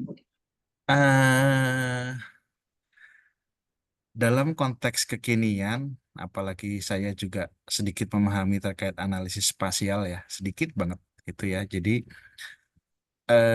grounded ke lapangan itu sangat fundamental, tapi perspektif dari peneliti yang ajak, karena ini ngomong berkelanjutan ya Bapak Ibu, itu juga sangat menentukan. Jadi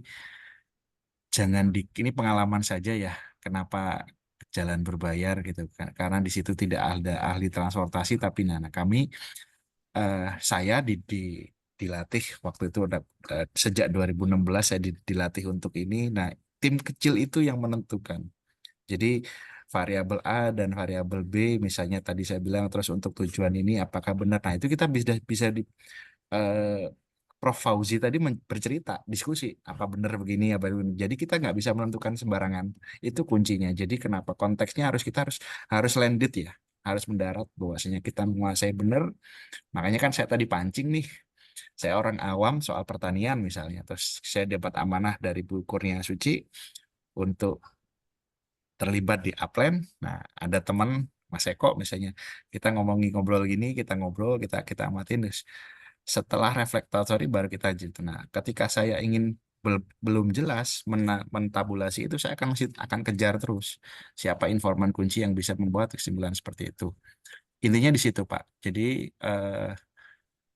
saya tidak menjamin, tidak menafikan ada satu kali pakai bisa jalan. Tapi yang terpenting adalah bagaimana proses transmisi Anda melakukan aplikasi ini itu bisa singular dan continue berkelanjutan. Jadi nggak mungkin take for granted langsung bisa. Nah, tim kecil ini dalam penulisan ini yang berkelanjutan ini yang menentukan Bapak Ibu terkait sebuah fenomena itu bisa menarik. Kenapa? Misalnya nanti kita cerita, oh variabel A ini apa, terus apakah benar penilaian seperti ini. Contoh, eh, ini sharing juga ya. Jadi ketika tahun ini awal tahun katakanlah apa pertengahan tahun kemarin saya di challenge seorang teman gitu ya, kamu bisa nggak keluar dari basisnya agraria dan lain sebagainya untuk kajian. Nah, oke apa? Nah, saya satunya misalnya desa. Nah, desa seperti apa? Nah dari situ karena saya punya basis ini, saya coba teman yang siapa sih yang nulis terkait misalnya desa-desa smart village misalnya. Nah di situ ternyata ada sivitas kita ke SDKM yang komponen smart village seperti ini. Saya coba kalkulasi tanya, kalkulasi. Nah, itu bisa ditampilkan dan itu bisa. Jadi, yang terpenting Bapak Ibu tahu konteks dan mau mengulangi, oh kira-kira begini. Karena narasi Bapak Ibu itu harus tercerminkan dalam gambar tersebut. Kira-kira gitu.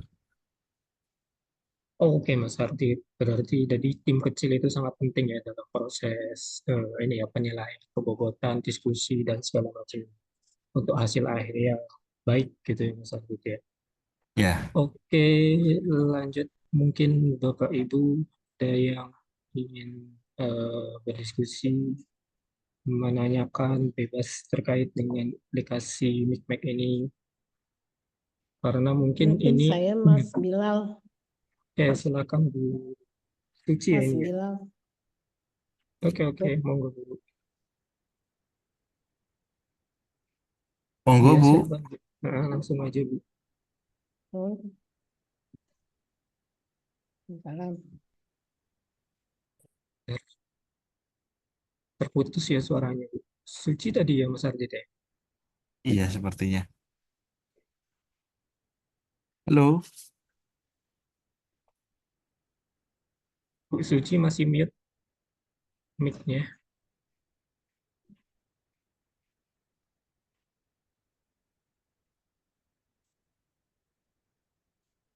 Halo Bu Suci, mikrofonnya masih di mute, mungkin bisa dibuka dulu mikrofon. Baru disampaikan pertanyaannya Bu.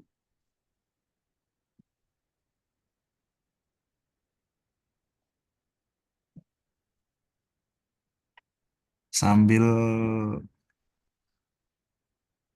Iya, sambil nunggu Bu Suci mungkin sinyalnya ini lagi kurang ada stabil. pertanyaan bagus dari Pak Iwan nih.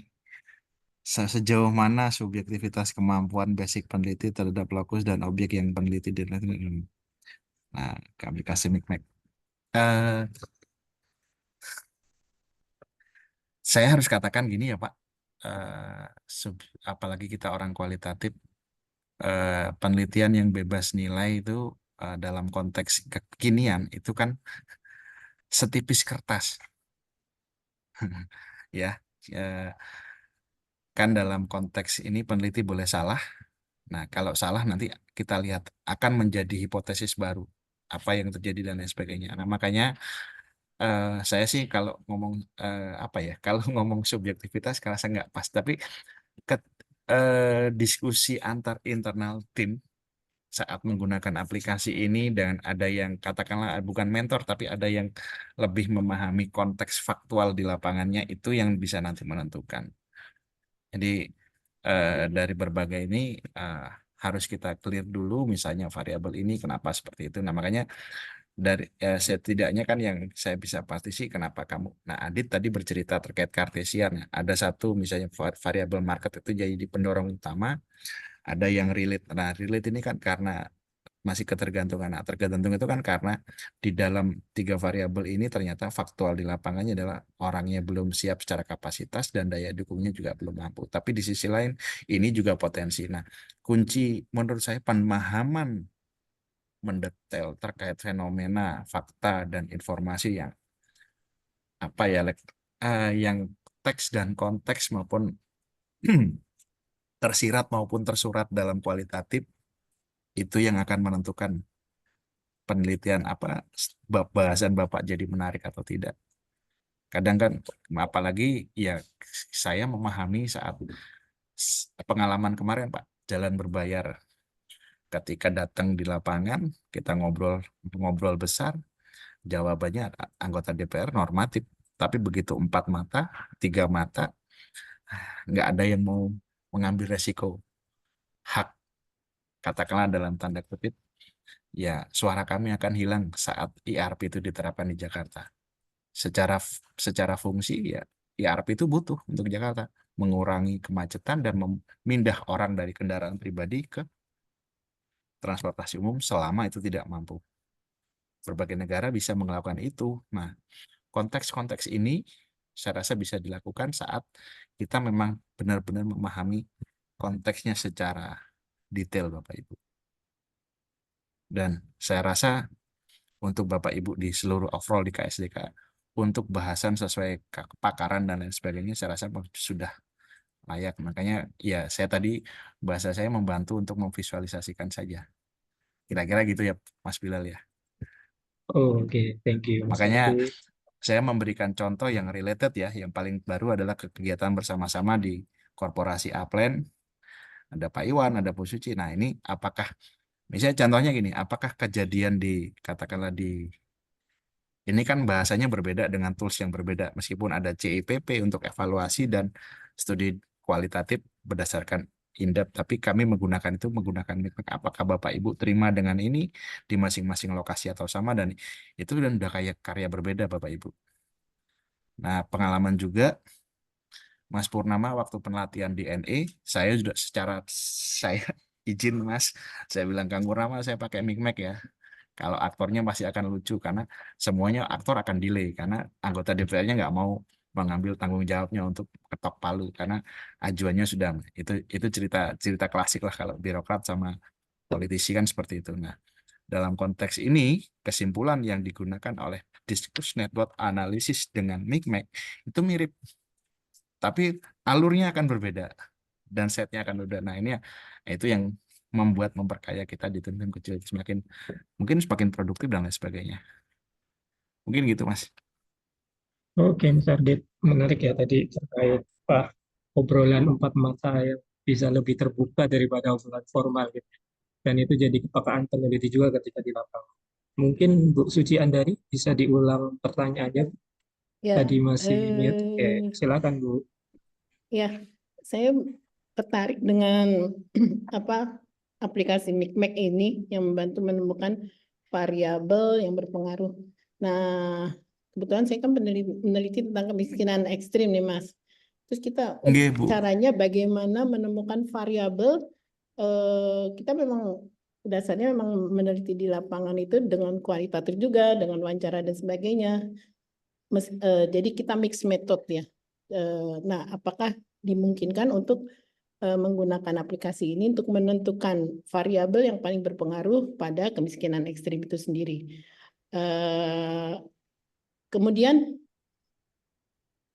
kelebihannya mungkin ada yang mungkin lebih mudah untuk menganalisis hubungan antar variabel dan sebagainya, atau bagaimana sehingga kita ketemu nih masalahnya seperti ini. Karena saya di lapangan ketika saya meneliti tentang kemiskinan ekstrim, polanya hampir sama karena saya meneliti tentang collaborative governance, penanganannya itu hampir sama, tapi ada perbedaan-perbedaan yang kira-kira intinya sih pelaksanaannya sangat nggak ada yang terlalu menonjol gitu. Kebetulan penelitian saya tidak terlalu melihat bagaimana kolaborasi governance itu menangani pengurangan kemiskinan ekstrim. Di lapangan sih secara angka tuh nilai berkurang, tapi ketika kita langsung di lapangan tidak seperti itu gitu. Ternyata belum dilaksanakan seperti angka sangat berbeda dengan kenyataan di lapangan. Mungkin bisa dibantu nih Mas kalau dengan micmac gitu tentang collaborative governance.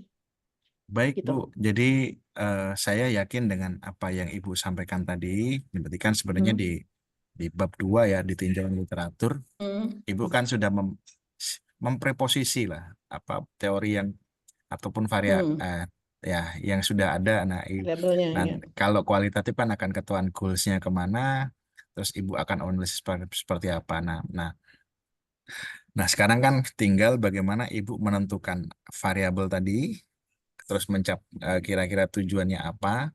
Simpan dulu narasinya. Nah, Ibu kalkulasikan tadi dengan tools yang ada, misalnya variabel ini dengan ini ya. Nah, itu memang ya mau nggak mau, suka nggak suka, ya kita harus membriefing diri kita bahwasanya variabel ini yang bisa menentukan aplikasi Micmac itu bisa berjalan.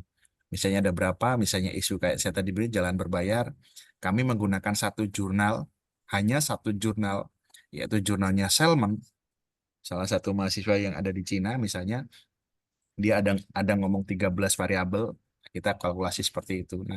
Nah, ini yang terpenting, saya bukan yang terpenting kan dari preposisi teori yang kita bangun, terus kita ngelihat, habis itu kita menghasilkan kesimpulan ataupun hipotesis nol lah katakanlah gitu. Oh, proporsinya seperti ini. Nah, kita akan lihat di lapangan.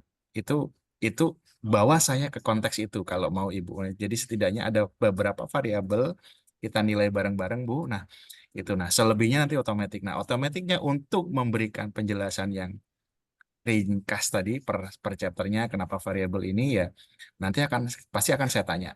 Meskipun ini sekali lagi kita tidak mengukur, tidak menghitung atau membagi dan lain sebagainya. Kami hanya memetakan, memberikan list dan memberikan banyak. Oh, ternyata varian ini yang terpenting.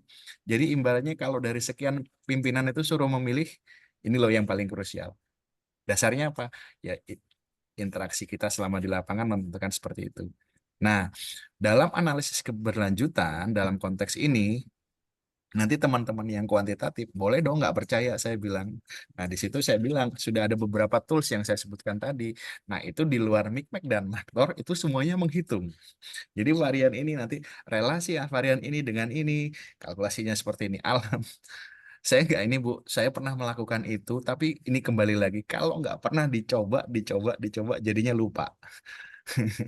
Di CV saya tulis, jadi saya pernah, apa yang mohon izin, disampaikan Prof. Tita saat, apa istilahnya, sistem dinamik ini dengan ini, tapi kan harus ada kausalitas loop-nya.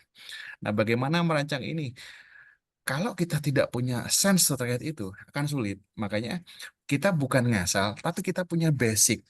Apa basicnya ya kita latar belakang kita atas sebuah fenomena sustainable, baru kita akan freak. Oh, kita mau ke sini, mau ke sini, mau ke sini. Nah, dua tools awal ini, Micmac dan Maktor, itu hanya memetakan kalau Maktor itu aktor, kalau Micmac adalah variabel. Nah, nanti saya contohkan. Saya biasanya tidak langsung to the point, Kak, kecuali untuk case-case yang saya bilang kayak ERP tadi dengan ada satu tulisan yang representasi bisa menggambarkan kondisi jalan berbayar di Indonesia yang ada kendala.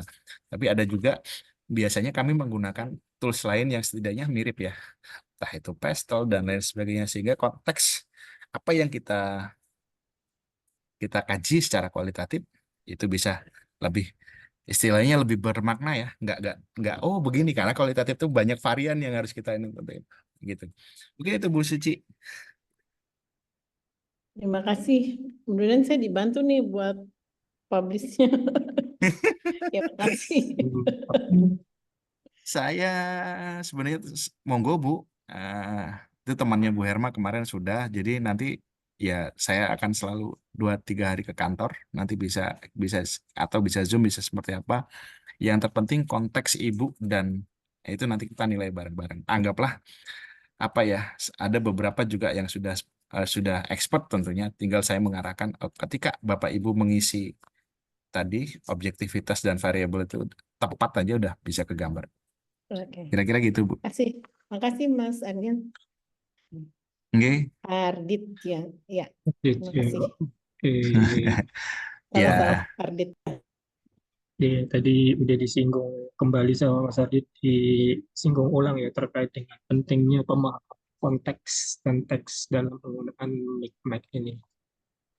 Mungkin lanjut Bapak Ibu ada yang diskusi kembali terkait aplikasi Micmac atau potensi. Misalnya tadi yang Bu Susi sampaikan juga bagus juga ya, misalnya potensi nanti membangun riset dengan aplikasi ini juga nanti, atau publikasi dengan aplikasi dibantu visualisasinya dengan presentasi Mikmek dari Bapak Ibu. Ada yang lain Bapak Ibu ingin bertanya?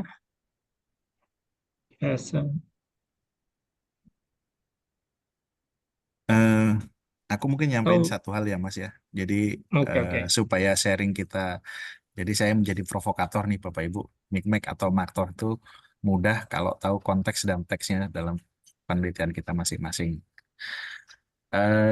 Ini penelitian kami tahun 2023 kerjasama Kementerian ATR BPN.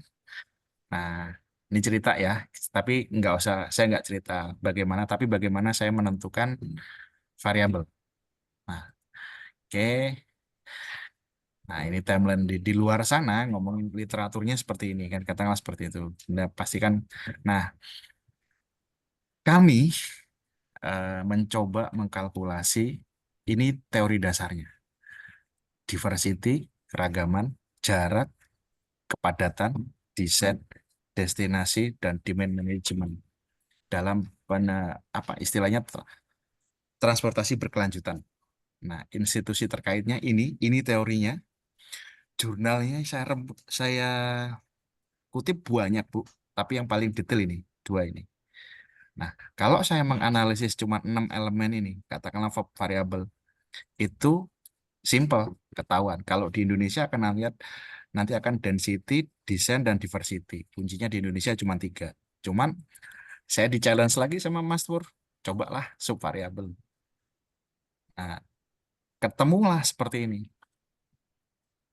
Ini diversity, keragaman, pendorong orang dan subvariabelnya apa saja. Nah, ini dan menentukan ini juga tidak katanya Arditya Wicaksono, Bu. Saya ngelihat regulasi, saya ngelihat tulisannya orang dan lain sebagainya. Saya kutip, terus saya pertanyakan ke Bapak Ibu. Nah, hasilnya seperti ini.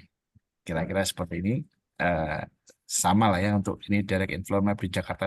Apakah di kota-kota? Nah, tergantung relasi yang terbentuk. Nah, ini juga sama.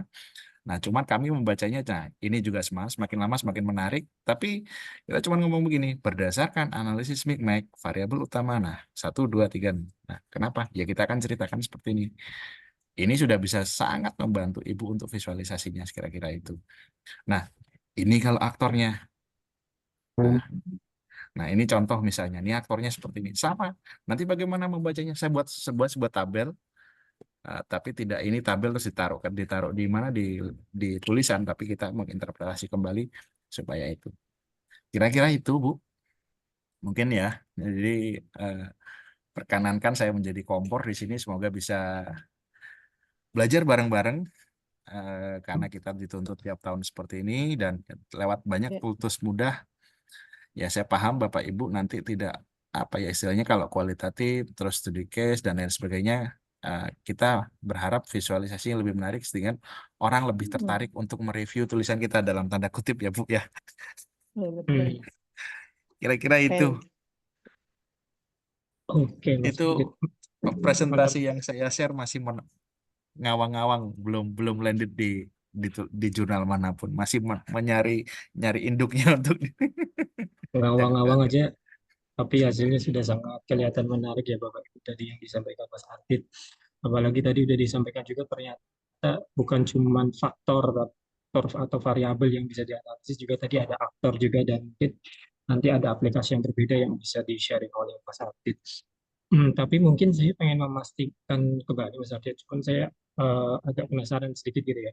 Berarti dalam penggunaan Mikmek ini kita itu harus benar-benar mulai dari awal ya. Maksud saya seperti ini, misalnya saya sudah ada hasil penelitian saya sudah penelitian gitu. Terus saya melihat wih, aplikasi ini kayaknya bagus nih untuk melihat relasi variabel, terus tadi melihat influence variabel, dependent variabel dan macam-macamnya. Itu apakah bisa dilakukan di tengah-tengah perjalanan penelitian ketika hasil penelitiannya sudah ada, atau memang feedback ini harus dilakukan secara runut dari awal gitu, dari mulai membangun variabel apa nanti yang akan dicari di lapangan dan sebagainya. Mungkin gitu Mas Adit bisa di-sharing. Pertanyaan menarik ya. Jadi pada prinsipnya apa ya saya bilang, ini sama saja begini Mas Bilal. Ketika saya ditugaskan, misalnya ditugaskan buka pus gitu ke ke Surabaya, tapi di tengah-tengah jalan kan sebenarnya kalau di Surabaya saya bawa kendaraan atau saya naik naik kereta jalan ke Surabaya, naik kereta, naik pesawat, naik apa. Tapi saya milihnya adalah milihnya ngebike ngepit kayak Erwin. Jaraknya bisa lama dan lain sebagainya. Oke. Nah, reason reason apa Bapak Ibu bisa buat ini menarik dan itu sangat tergantung dan subjektivitas peneliti. Karena yang makanya saya bilang eh, tidak ada lagi yang ceritanya kualitatif, deskriptif, kualitatif, deskriptif. Nah, studi kasus dengan itu. Nah, itu itu saya ditampar dalam tanda kutip oleh oleh kementerian saya, katakanlah, waktu saya ditanya sekian juta sertifikat dengan harga sekian ratus dari anggaran negara, itu impact-nya apa? Nah, kalau kita ngomongin seperti itu kan kita ngomong sustainable kan. Nah, di situ kita akan terpilah. Nah, bagaimana? Nah, memang kita akan saling berkejaran di situ, Pak Mas Bilal. Misalnya, oh tahun ini saya bisa melakukan ini, tahun ini. Nah, ya, selama kita bisa berkarya dalam tanda kutip itu ya lanjutkan. Selama reason kita tidak keliru dalam artian itu ya sesuai syarat ini dan lain sebagainya ya kita jalan aja.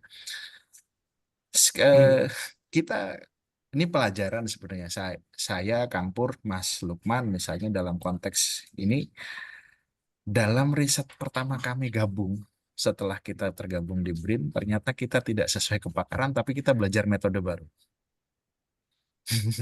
Kan gitu masalahnya. Jadi manfaatnya apa? Ya mungkin kalau untuk yang level media, levelnya oh nggak sesuai kepakaranku susah untuk klaim kan gitu dalam tanda kutip. Tapi kalau untuk sini, tapi nextnya saya lebih banyak exercise. Jadi oh ya, nah itu yang nah, tidak ada yang rugi dan sah-sah saja tergantung apa yang akan kita gali dan kita ini. Mungkin itu. Oke, menarik ya. Ternyata ya semua tergantung argumen kita ya. Argumen dalam Iya. menggunakan aplikasi dan tadi juga cukup menarik. Ternyata kalau kita masih luas kepakarannya bisa coba sana sini dan nggak takut-takut gitu ya untuk kalau ini nggak sesuai kepakaran saya, kita masih nggak ada hal yang tidak bermanfaat gitu ya semuanya bermanfaat asal dipelajari dengan baik gitu ya Mas Adit. Ini ada challenge dari Pak Iwan nih. Buka warung pengolahan data Mas Adit di Gatsu. Menunya mik-mak rasa KSDK. Ya mungkin nanti bisa dibicarakan lebih lanjut ya Pak Iwan dengan Mas Adit nanti. Mungkin bisa di pantry atau di mana gitu nanti. Oke, Bapak Ibu, apakah ada yang ingin berdiskusi lagi terkait dengan aplikasi ini? Dan tadi juga sudah disampaikan berulang kali oleh Mas Ardit ya, artinya Mas Ardit tidak menutup diri, sangat-sangat membuka diri dengan potensi kerjasama dengan tim kecil ya dalam kutip ya Mas Ardit ya, supaya bisa lebih fokus dalam mendiskusikan apa yang ingin dikembangkan dengan aplikasi Micmac ini dan terkait dengan juga tadi misalnya aplikasi ini digunakan untuk apa dan lain sebagainya, penggunaannya seperti apa, itu Mas Adit sangat membuka diri untuk bekerja sama dengan Bapak Ibu sekalian. Dan juga tadi sudah disampaikan juga sama Mas Ardit bagaimana potensialnya aplikasi ini dalam mendukung kinerja kita Bapak Ibu sebagai peneliti untuk publikasi, untuk memenuhi KM, memenuhi KKM dan lain sebagainya. Karena keunggulan aplikasi ini adalah untuk itu tadi visualisasi dengan sangat menarik gitu ya, dan mungkin bisa menjadi daya jual yang berbeda gitu dibanding kita hanya melakukan narasi-narasi saja gitu. Ini ada yang mau disampaikan lagi Mas Abid mungkin? Ini catatan untuk meyakinkan Pak Iwan dan Bapak Ibu semua. Ini saya bantu temannya Bu Herma ya. Judulnya Sustainable Transportasi Model in Lektowuti. Nah, beberapa sivitas juga tahu. Ini nama saya nggak ada, Mas. Oh iya, mantap. Makanya, jadi ya ada riset yang memang saya sangat tertarik dan ada saya nggak. Jadi saya sudah, ya insya Allah istiqomah di sini ya. Tidak kalau garansi bahwasanya saya tidak sembarangan ikut dan saya tidak ini. Kalau saya ikut, saya akan ya karena di sini modelnya seperti itu ya saya ikutin karena itu udah kewajiban kita semua. Jadi anggaplah suatu saat saya mempermudah Bapak Ibu semua, dari sini kita kita akan saling bantu karena je- jenjang adalah jenjang, tapi di luar sana sudah mulai ada serigala, ada Godzilla dan lain sebagainya, dan kita nggak boleh tetap ada di posisi ini. Kira-kira gitu Bapak Ibu. Oke, mungkin ini terakhir ada dari Bu Carolina ya, Bu Carolina. Mau disampaikan langsung pertanyaannya atau terkait dengan sharing artikel nih ya Bu Carolina ya, terkait Mikmek Mas Ardit yang di-share oleh Bu Carolina di kolom chat. Lantas Kumar, apa ya ini ya? Ya itu saya juga belum lihat, coba. Minan.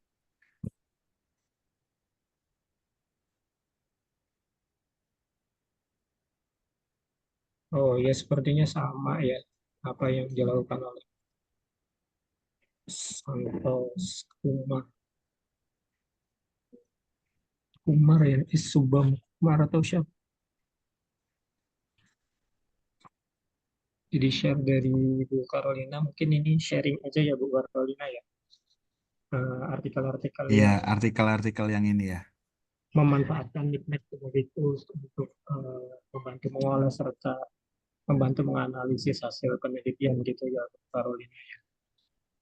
Oke, mungkin itu saja mungkin ya karena sudah tidak ada lagi pertanyaan, tapi berarti sharing session cukup selesai di sini, artinya udah nggak ada lagi obrolan-obrolan tentang Mac, obrolan tentang Mac sangat-sangat terbuka gitu ya, apalagi Mas Ardit ini bisa membuka peluang kolaborasi gitu ya, tim-tim kecil bisa ditemui secara offline maupun online gitu ya Mas Ardit ya, bisa nanti di WhatsApp langsung Mas Arditnya, barangkali ada yang kesulitan untuk melakukan instalasi aplikasi ini, membuka terus mengoperasikannya dan segala macamnya.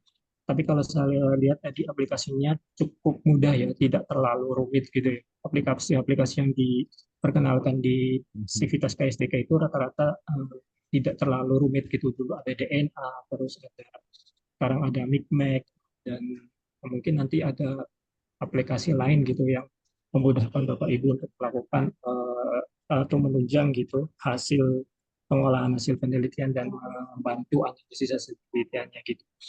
Mungkin gitu aja ya Mas Ardit ya. Terima kasih banyak Bapak Ibu sekalian, Bu Kapus juga, serta Bu Suci dan seluruh sivitas yang telah ada pada sesi diskusi pagi ini. Mungkin saya akhiri di sesi diskusi pada pagi ini. Assalamualaikum warahmatullahi wabarakatuh. Mungkin saya kembalikan ke Mas Revaldi gitu ya. Silakan Mas Revaldi. Baik, selesai sudah sesi sharing dan diskusi pada hari ini. Terima kasih sekali lagi saya ucapkan kepada Bapak Arditya Wicaksono dan Bapak Bilal atas sharing session dan diskusi yang menarik. Maka selesai sudah sharing session pada hari ini. Mohon izin kepada Bapak Ibu sebelum mengakhiri sharing session pada hari ini, kita akan melakukan sesi dokumentasi terlebih dahulu. Mohon sekiranya kepada Bapak Ibu untuk menyalakan kameranya agar sesi dokumentasi dapat dimulai.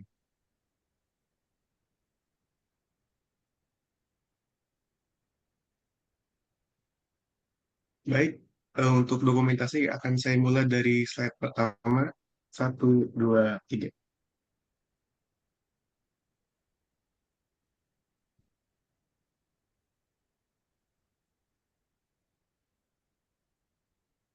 Baik, selanjutnya untuk slide kedua.